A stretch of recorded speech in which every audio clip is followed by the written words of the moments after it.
আসসালামু আলাইকুম। বাংলাদেশি নাকি? আপনি এত রাত্রে এনে বসে রয়েছেন? এই তো ভাইয়া, থাকার জায়গা নাই,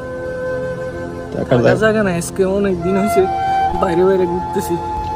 আমি আজকে 3 মাস হয়েছে সৌদি আরবে আসছি। দালালে আইনা আমারে কাজও দেয় না, কিছু না। এক জায়গায় কাজও গেছি, 1 মাস হয়েছে কামের টাকাও দেয় না। এখন একজনের রুমে থাকতাম, খাইতাম, বার করে দিছে ভাইয়া। এতদিন আমি রিয়াতে ছিলাম, এখন চলে আসছি এখানে। আগামা টাকা আছে নাকি? আকামা দেয় নাই, দালালে বলছে 3 মাস পরে আকামা দিব। 3 মাস পার হয়ে গেছে, এখনো আকামা দিছে না। তো খাওয়া দাওয়া করছেন রাত্রে? না ভাইয়া, এই দেখে আমার কাছে 5টা টাকা ছিল, তুই সকালে কি খাবো?